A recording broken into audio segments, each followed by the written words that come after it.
Welcome, everybody. This is Hugh Massie, the chairman and founder of DNA Behavior. And today I'm delighted to be hosting another identity conversation. And I've got the great pleasure to have with me Phil Rose. And I think today the tables are reversed because I did a podcast with Phil a couple of months ago, which was great fun to do with Phil. And Phil is a business growth coach. He's been doing that for a long time, helping businesses scale up. And he's got a pretty, interesting journey, global portfolio of clients and perspectives. So, Phil, why don't you tell us a little bit about your life and career journey and how you got to the name Ignium? Yeah, thank you. Thanks, Hugh. Thank you. Thank you for welcoming me onto your podcast. It's a pleasure to be on the other side of the mic. That question about my journey, interesting. I actually started life as an engineer. So I started life age 19 as an engineering graduate working for Rolls-Royce in the aerospace industry. I was always interested in technical things and went into work as an engineer and then did 3 years at university learning mechanical engineering. And I always joke with people that when I came out of my degree, I realized I'd done the wrong degree because although I loved mechanical engineering, I found it really theoretical. And I really realized that actually what I liked was the people side of engineering. So I went into Rolls-Royce age 18, finished my degree age 23, and then worked for Rolls-Royce for another 5 or 6 years. And early on, I think I always had this view that I wanted to go and do other things. My parents had run their own business. They set up a marine engineering business in 1982. So when I was 12, I used to go and work with them during the summers and do marine engineering. And it was really I use the word the dirty side of engineering, working on pleasure boats, but it was still the dirty side in the engine bilges and doing marine engineering at that stage. But when I joined Rolls-Royce, I was always looking for opportunities. Rolls-Royce was a great training ground for people like me to really get my teeth into learning lots of different skills. And I went around all the businesses areas to look at different things, ranging from turbine blades to fan blades, working with various people. And then one month I got a chance to work with one of the directors, looking at the Society of British Aerospace Companies and how does the engineering industry, specifically aerospace, fit into the global economy. And it just exposed me to a different way of thinking. Yeah. And very soon after that, Rolls-Royce embarked on a consulting project to look at how we can improve our efficiencies. And we ran it. It was called Better Performance Faster. And it was looking at a number of things ranging from how do we get engines out the door quicker? How do we do it better quality and also to reduce cost? So I got into consultancy early on. So in 1998, I left Rolls-Royce. I went to work for another consultancy, but in the car industry. I worked for a business called Cosworth, who anyone's in the racing industry will realize that Cosworth was one of these companies that still have the record for the most Formula One wins ever. Wow. Yeah. And I worked for them, but that company was sold to Volkswagen within 6 months of me being there. So I got seconded onto a consulting project to look at installing SAP. And back in 1999, everyone was looking at the year 2000 problems. So SAP was one of our saviors to get rid of the 00 at the end. And yeah. I realized it was a change management project.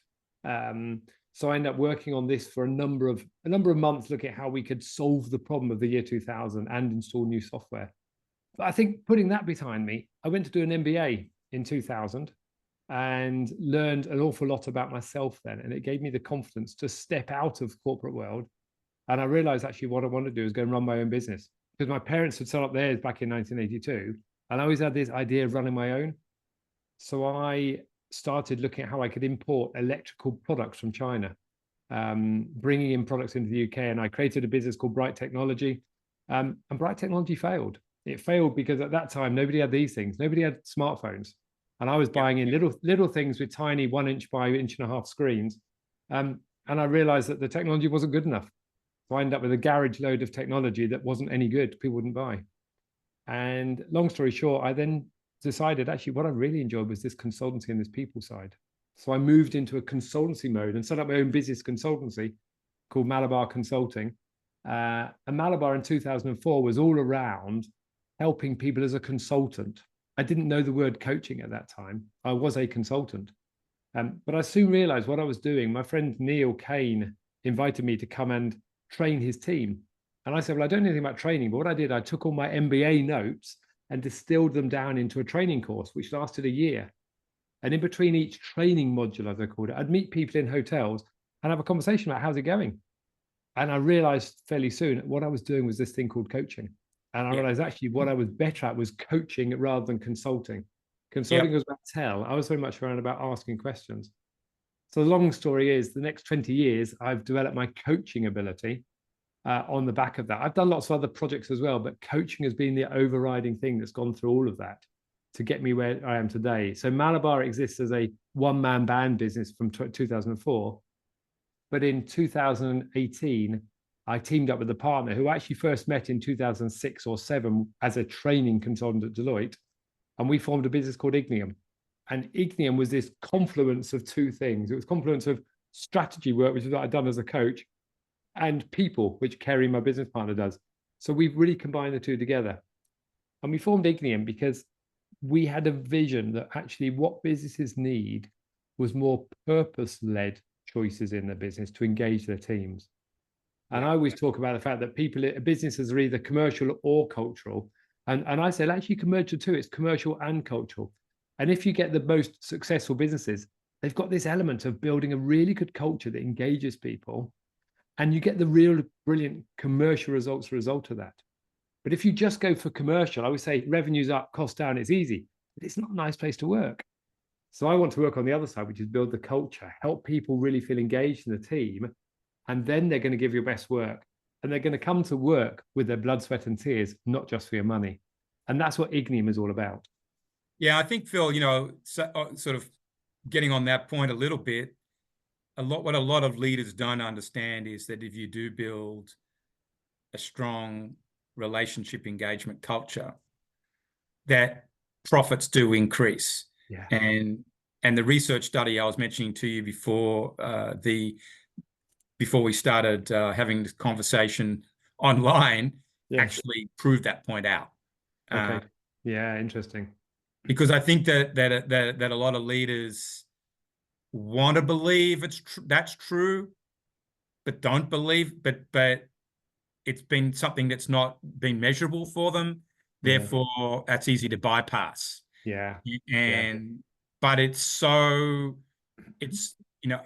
critical to get that part right and invest in it. Invest in it deeply. Yeah, I think it's really critical. I think this point around engaging teams around the business purpose is paramount. Simon Sinek talks about a lot in terms of the why, what, how. Or why, how, what, as he puts it, and I do it the other way around for a reason. So to me, if you get the right purpose, people really want to come to work and they really give their all and they buy into your values and behavior. And then they're going to start working to build your business with you. And I think that's what we need. 2024 is a tough year for a lot of businesses again, but actually we need that people engagement. And that's what makes businesses a success. And I think as a coach and the coaches we work with, we're looking at how do you upskill the teams around this more emotional intelligence side of business to help drive the results longer term. There's absolutely no doubt in my mind. I agree with you. People have got to be signed on to the company purpose. And I think that for that to be fulfilling for them, it's also in some way got to be fulfilling their own purpose. Their personal purpose may not be exactly the same, right? Yeah, I agree. But it's got to be fulfilling their own purpose as well. Totally. And that otherwise it doesn't work. And that's the key thing to really be finding out, because the employee could have all the greatest talents and everything, but it's not a fit at that level. Yeah. And nothing's going to work. The strategy and execution parts just don't even happen. No, I agree. And interesting, actually, you asked me what that word Ignium means, and Kerry and I talked a lot about this at the beginning about how does that come to fruition, and we went through lots of business names 6 years ago, as a lot of people do, and we stuck on this word Ignium because Ignium actually in Latin means to ignite, and the reason we put that is we want to ignite your passion in your people, or reignite your passion in you if you're the business owner for the business you wanted to create. So scale up businesses, actually, they've got to a certain size that they've got 40 or 50 people in there. The business owner may not know everyone in the team anymore, and they may be losing their way. And there's a number of brick walls on your journey. And if you hit them too hard, you're going to fall over. And we've seen it where business owners hit the second brick wall, as we talk about, and actually that causes a lot of issues and dis-ease in the business. And I say dis-ease purposely because it can be the typical heart attack, divorce, malfunction in the human. But actually, from a business point of view, there's dis-ease as well. And people pick up on that. And then they become disillusioned. So what we want to do is rekindle that spark in your business so that you can go forward to the next stage with a passionate purpose. And your team is fully on the bus, as Jim Collins would say. Yeah, so Ignium is ignite. Okay, that makes sense in Latin. Yeah. And then I suppose for your podcast, that's why it's called Sparks. Exactly. Great point. Yeah, this is why it's called. Yeah, you've got Sparks by Ignium. That's exactly it. Because we want to get that spark going. Because I think when you see business owners, I go back to it. You asked me a question before we came on about what got me into it. My parents ran their own business from 1982 to 2010. It was a great little business. My dad is a brilliant engineer, brilliant marine engineer, but they tried to do it all themselves. And I think if I could go back to 1982 and give my dad some advice, which is really tough, I would say, look, you need to trust other people to do the job. Yeah. And do what Dan Sullivan says about finding your who, not how. And to me, it's around getting him to step back and saying, yes, I'm a brilliant engineer, but let's get other people in to work this business out. Yeah. Because otherwise you get lost in that business. And I think there's something there about that entrepreneurial journey. The biggest businesses grow. Some people stay as one-man bands because they choose that. Others get stuck, then they just don't know how to get out of that. And they take on all that stress and the frustration. And I think, I think taking that point and sort of going into what my next question was, you set it up for me, is to do that, you need to know, well, in Dan Sullivan's terms, it would be your unique ability, but what is your X factor? I think that what is the thing that you do, Phil, in your coaching that is different to everybody else, is where your power in the coaching process comes from.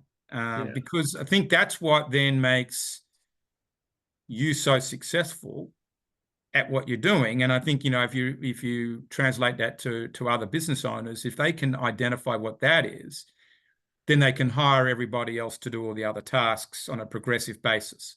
To scale their business. The rest of it then is strategy and execution type decisions. And are we going to be 10x and 2x, going from 2x to 10x and that sort of thing? Yeah. But if the leader, the key driver of the business, the CEO, hasn't figured that out, it isn't going to happen at all.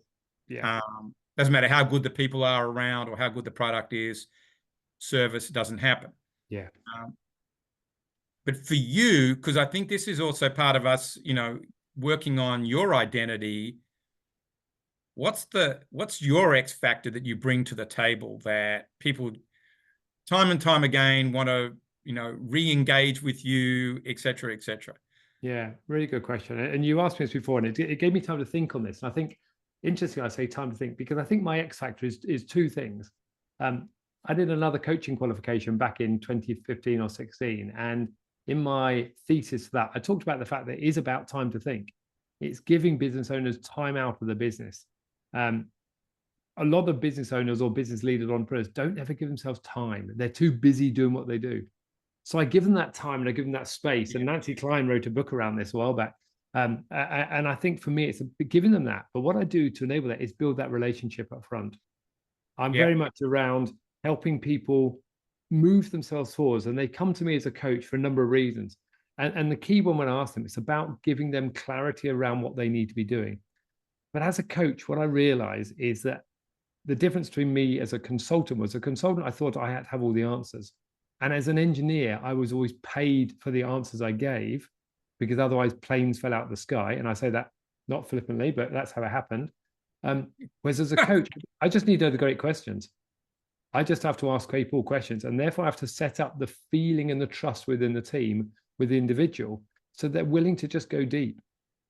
and answer So, themselves those questions. so you've just connected a dot for me, because I do believe, while I'm not a coach every day in the same way you are, although I've trained a lot of financial advisors on using our system with their clients, and when I was a wealth manager myself, I adopted more of a coaching approach with the clients. And I always believed it was around it was knowing how to ask the right questions, customized to who each person was. It was the only way you could get discovery done. And one of the reasons we use DNA is it helps me know where to start with each person. So depending on the person, then I know how I'm going to start the conversation, even me starting with you this morning. Not just the conversation that's being recorded now, but beforehand, right? But something that we talked about earlier is you being diplomatic. And you've just said that, in your question asking style, which is important part of the secret sauce to your success, is, you're able to make people feel at ease, comfortable, and trust you.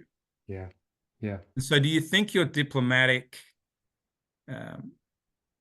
trait, which is extremely strong, so for our audience who have never heard of what DNA behavior is, Phil completed our online assessment. We've got business DNA results sitting here. Phil is an engager, a people-orientated person, strong desire to build relationships. But one of his traits is being extremely diplomatic. And, Phil, it's a great strength. I mean, particularly with yours so high, right? It's like in the top 1% of the universe that we know of. So how do you think that plays into this? Yeah, good question. I think it's twofold. I think this thing about relationship build, I think being diplomatic, and I've not thought about the word diplomatic before you mentioned it, but I think it's about building trust, helping people feel secure, and it's probably been an overused word over the last 10 years in business, but helping people feel that you can be vulnerable without feeling judged. So for me, it's about just asking questions and then allowing people the time to think for themselves and come up with their answers. But equally, I think I've also got, I liken it that I've got two kit bags. As an engineer, I've got a great big toolkit full of all my consulting tools, and I can pull those tools out when I need. But on the other side, I've got my coaching toolkit. And what I think I do in a diplomatic way is I can dip into my coaching toolkit and my consulting toolkit equally.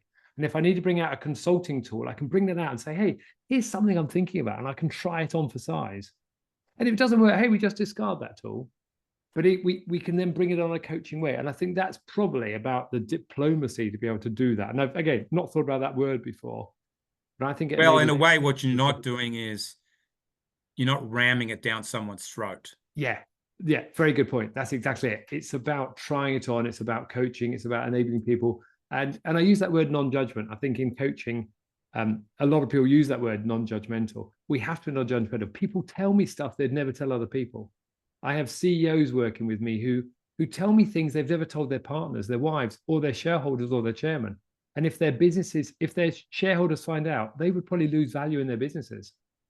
But they're willing to tell me in a sensitive, secure way, which helps them build themselves, which means they can go stand in front of their shareholders and produce the annual results without knowing that they're really lacking confidence behind the scenes, or they're feeling like they're on the edge. But they can talk to me about those things. And I think this is something that a great coach, and I'm not saying I'm a great coach, I'm saying a great coach has that ability to really create that sense of space where you could just tell me stuff that nobody else knows about you.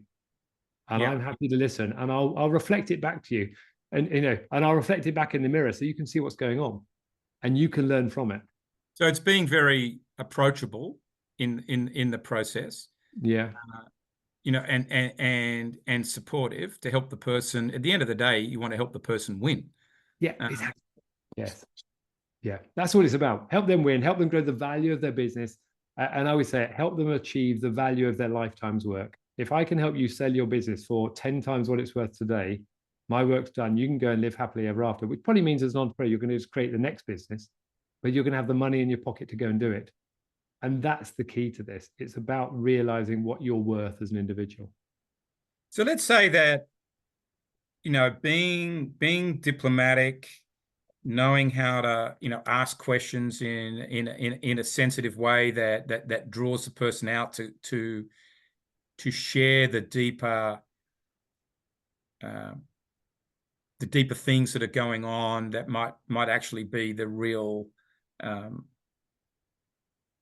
at the real heart of the matter, as opposed to they're intimidated and they're not going to just excuse me, they're not going to share anything once they're intimidated. Yeah. So that's part of it. Yeah. But you see, but also is coming back to it, this igniting passion. Yeah. Out of people. So how does that, how are you tying those two things together? Yeah, great point. So I think if I think about the scale up type of businesses we work with, I come back to, you know, most business CEOs have not been an entrepreneur. They've been through that journey of growing into a big business. But an entrepreneurial space where there's more of them around, there's only a small percent that make it to become a large business. Yeah. And a lot of them have done it on their own back. And they've got to start to learn to trust their team. And the team has got to learn to trust the CEO as well. And when the CEO or the owner or the founder keeps doing everything and micromanaging, it disillusions the team. They go and say, hey, we don't need to do that because Hugh's doing it for us. We can just sit back and relax. But we've got to build that trust up between CEO, owner, and the team itself. So as well as coaching the CEO, I need to coach them to feel that they trust their team using, you know, if I think about Patrick Lencioni's model around 5 dysfunctions of a team, we need to build that base level of trust up, which means you've got to start knowing each other. And if I want to rekindle your passion for your business, I've got to do 2 things. One is I've got to enable you to step back into that CEO role and allow the team to get on with stuff. And I've also got to allow the team to step up. So I've got to help them realize their strengths. I've got to help them realize that they're in this together as well. And therefore, they've got to find their passion. And the passion has got to be around the purpose. Now, it doesn't mean we've all got to have the same purpose, but we've got to be in the same ballpark. So Ignium, again, is the business where we want to help businesses focus on their purpose. And we say a purpose above and beyond making money. Way back, we talked about a lot of businesses, you know, the reason a business exists was just to increase shareholder value. And actually, we've changed the view on that in the world recently. Because actually we're saying, actually, it is about shareholder value, but also we've got to look after the community around us. We've got to look after employees, we've got to look after our suppliers and other stakeholders. So they've all got to be bought into your purpose as a business. And if you get the whole community working together, you'll make more money than you've ever made before, but you're also going to do good in the world. So what I've got to do as a coach is help you understand as a team that you're all part of this, and then give you all space to step up, because that enables the CEO to step back a bit and trust the team to do the job they're paid to do. So interestingly, you've got to bring that diplomatic approach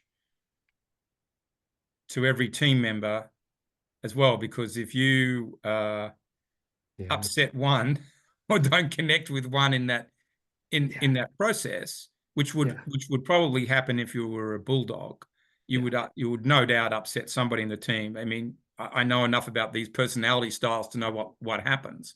Yeah. Then the dynamic isn't going to happen either.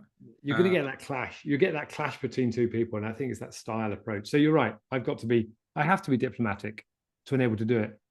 But equally, I think it's a mixture of a loving boot, as someone once said. I've got to put my arm around you, give you support, but I've also got to give you the push from behind, help you can do this on your own.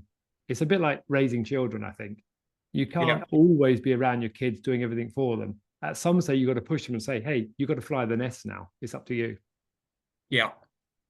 Yeah, it's interesting. You talk about CEOs of founders of businesses, and I think it is different to becoming a CEO of a large corporate. Although there's commonalities, but it is different. Personal trust is a huge issue, and what we would say is with all of the successful entrepreneurs, they're in our DNA system, the trust factor score will be low. They will be high, or the flip side, their strength is highly skeptical. Yeah. But when people are highly skeptical, if not, that can be good in terms of discernment, asking questions, checking things, etc.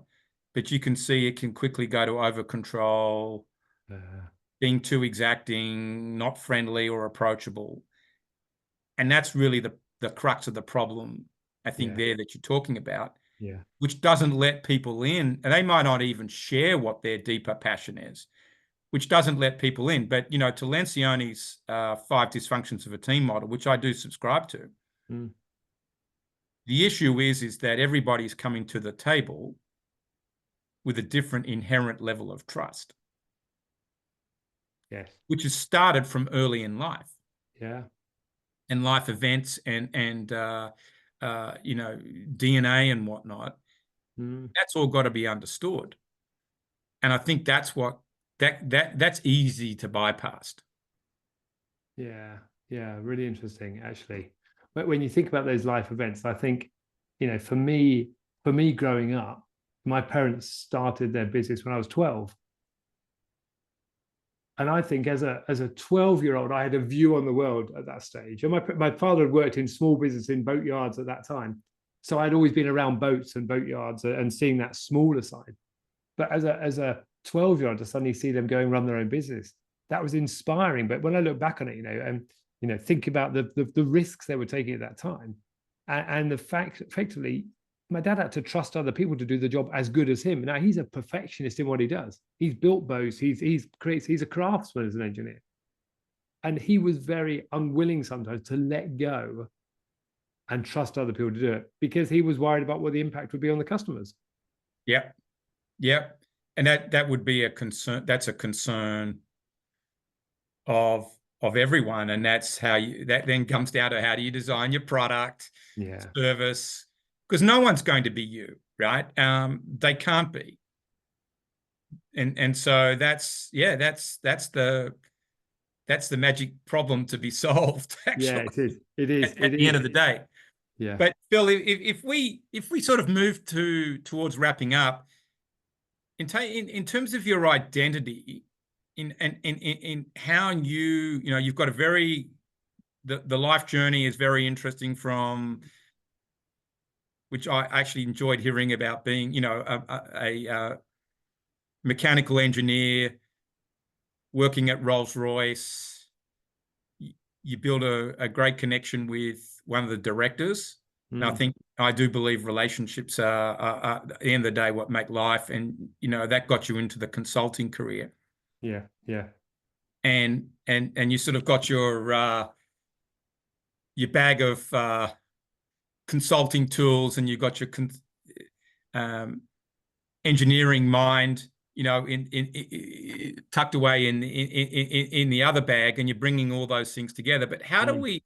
And you're very diplomatic. How do we bring that to your identity in terms of how your clients remember you, appreciate you, how you're holding yourself accountable? What is that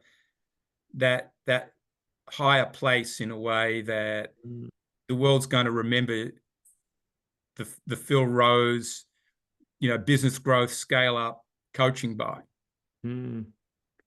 That's really interesting. Good question. And I think I like to think of it as the word relationship. I like to think it's about support. And I like to think, I use that word scale up and growth. It's about helping them achieve the things they're wanting to do, but they've never known how to do.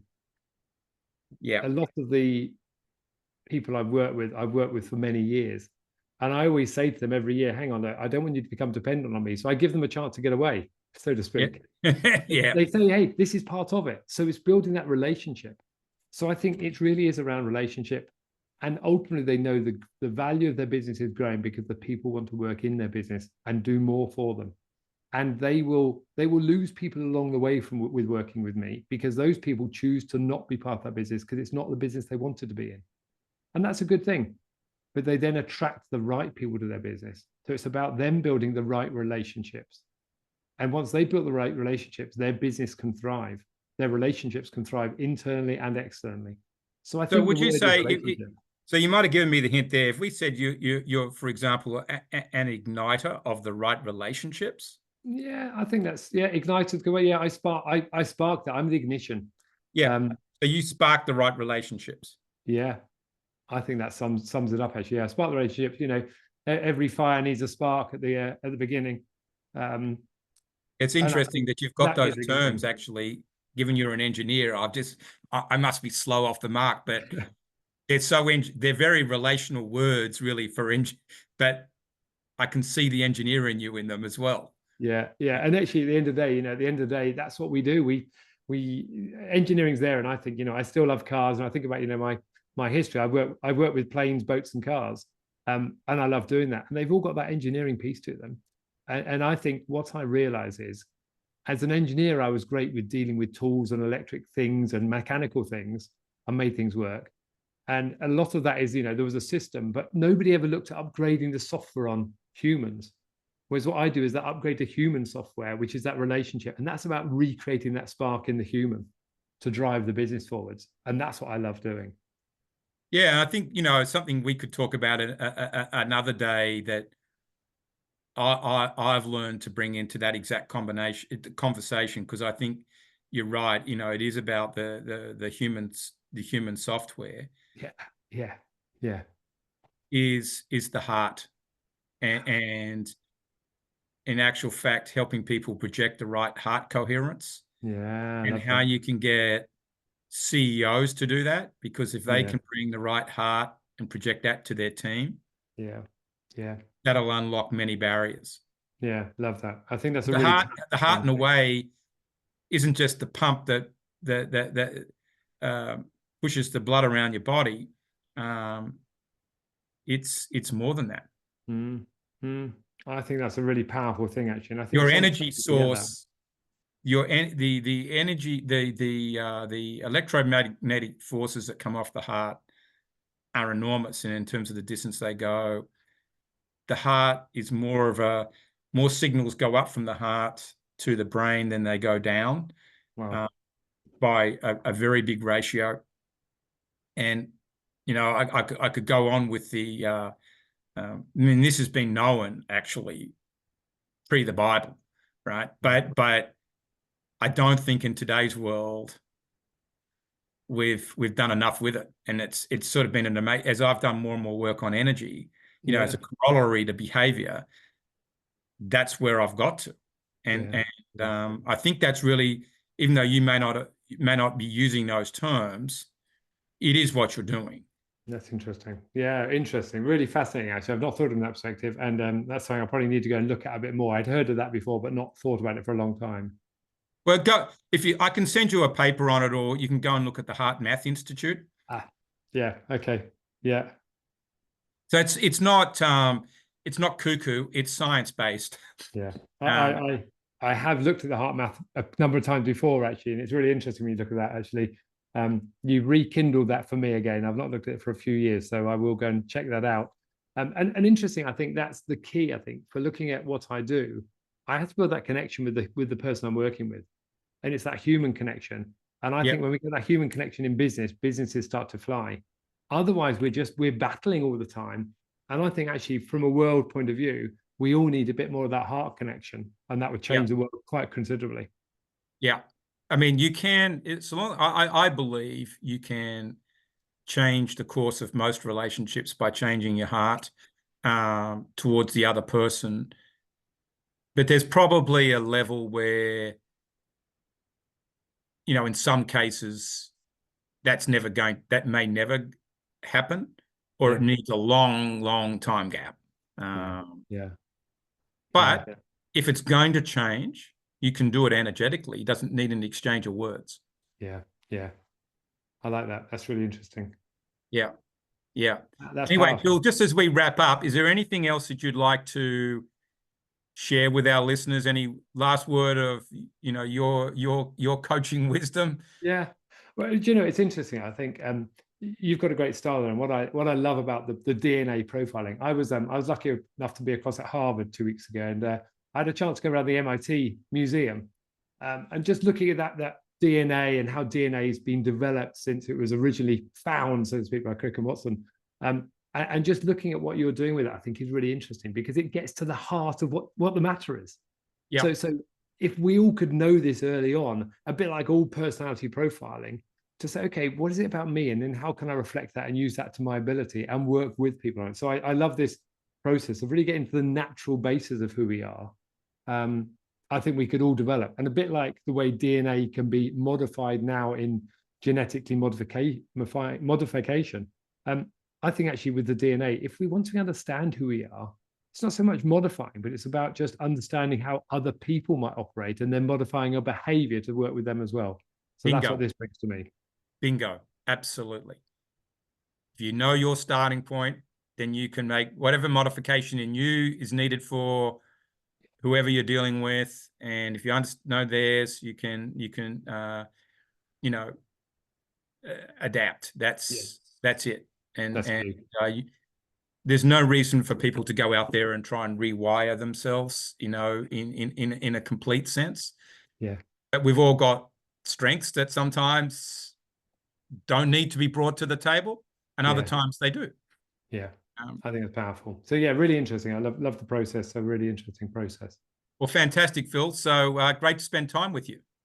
Hugh, thank you. Appreciate it. Thanks for the time, and thanks for allowing me the chance to do it.